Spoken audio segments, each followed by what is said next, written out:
be a lot of good stuff to see during that parade on Saturday. One of the things, you're going to get an up-close look at hundreds of different bikes, different Harleys. Yeah, different years, different models, and some of them, of course, vintage. Tonight, we're going to introduce you to a Racine County Harley-Davidson collector. He's busy tinkering with his 1913 model, the hurdle he hopes to clear so he can go to the anniversary celebration. Oh, is that sweet?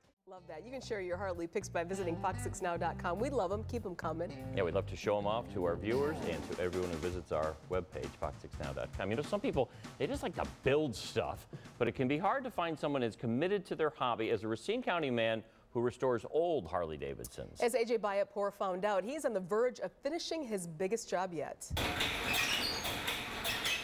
Dan Rognsvoog hopes to get this 1913 Harley-Davidson bike started in time for the big celebration. He's almost there. I'm hoping so. I'm waiting on a few carburetor parts and a few other little minor things. That's the plan. After spending years on this project, Rognsvoog says the thought of getting the 100-year-old Harley on the road puts a lump in his throat. It's a piece of history.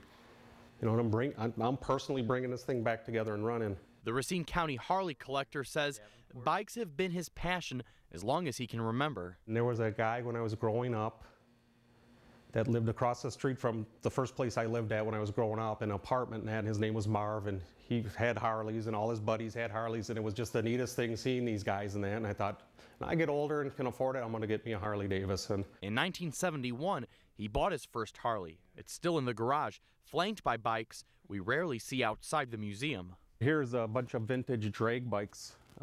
This would be these three here. I've been collecting parts for them. Rognsvoog says the internet has made it much easier to find those parts, even for a bike celebrating its 100th birthday. I was looking for some parts for my 13, and I probably made 20 phone calls, all East Coast, West Coast, middle of the United States, to look for some parts I needed.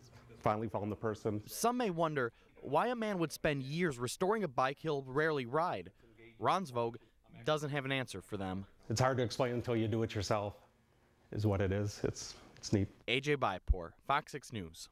Well, Rognsvoog was recently in a car accident and hasn't been cleared to ride his motorcycles yet. However, he's meeting with his doctors this week and hopes they'll clear him in time to ride for Saturday's big parade. Area campgrounds